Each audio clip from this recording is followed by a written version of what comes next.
ناظرین السلام علیکم رحمۃ اللہ وبرکاتہ۔ تراویح کے طریقے۔ حضرت ابو ہریرہ سے روایت ہے کہ اللہ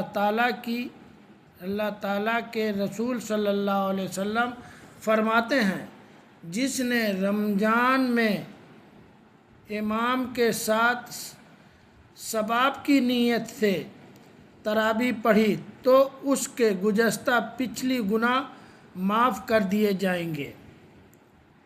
اسی طرح حضرت ابن عباس سے مروی ہے کہ رسول اللہ صلی اللہ علیہ وسلم رمضان میں 20 رکعت تراویح اور 3 وتر پڑھتے تھے۔ اسی طرح مرد حضرات کو تراویح ان کی مسجد میں باجماعت رکعتیں پڑھنی چاہیے۔ تراویح میں ایک قرآن سننے کے بعد تراویح کو چھوڑنا نہیں چاہیے، بلکہ تراویح پورے رمضان پڑھنا سنت ہے۔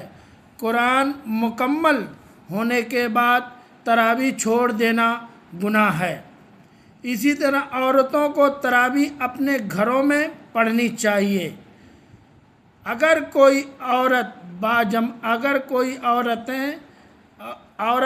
جماعت کے ساتھ تراویح پڑھنا چاہتی ہیں تو مرد کی جماعت میں اس کا محرم جیسے باپ، بیٹا، شوہر ہونا ضروری ہے۔ پھر وہ مردوں کی جماعت کے پیچھے پردے کی حالات میں اگر غیر محرم تراویح پڑھ سکتی ہے۔ امام عورتوں کو بھی نیت کریں۔ عورتوں کو بھی 20 رکعت تراویح پڑھنا سنت ہے اور عورتوں کو بھی تراویح چھوڑنا گناہ ہے۔ ایسے باقی نمازوں کی طرح پڑھا جاتا ہے۔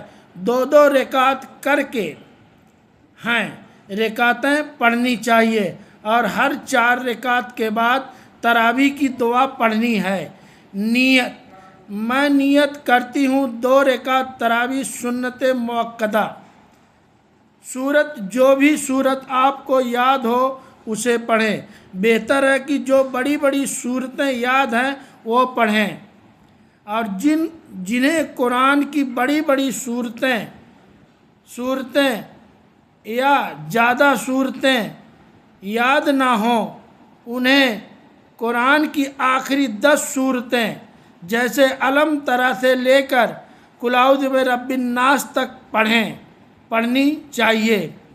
جنہیں قرآن کی آخری 10 صورتیں بھی یاد نہیں تو جتنی صورتیں یاد ہو وہ پڑھنی چاہیے۔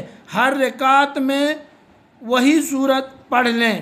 ہر رکعت میں ایک صورت پڑھیں جو یاد ہو۔ اس کے بعد تراویح کے لیے رکوع اور سجدہ ویسے ہی ہے جیسے باقی نمازوں میں ہوتی ہیں۔ 2 رکعت کر کے پڑھیں اور تراویح کی ہر 4 رکعت کے بعد دعا مانگیں۔ یہ ہمارے نبی کریم صلی اللہ علیہ وسلم کی فضیلت تھی۔ وہ کس طرح پڑھتے تھے؟ اسی طرح پڑھتے تھے۔ اور مرد یا عورت حضرات جو بھی ہیں وہ 2 رکعت کر کے پڑھیں اور ہر 4 رکعت میں تراویح کی دعا مانگیں۔ یہی تراویح کا صحیح نظام ہے۔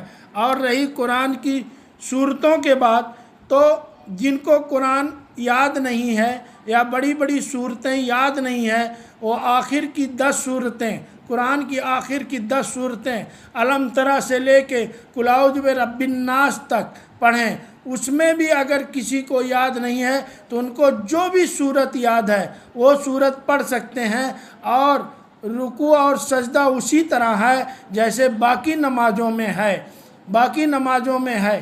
یہ ہے طریقہ تراویح کا میرے دوستوں۔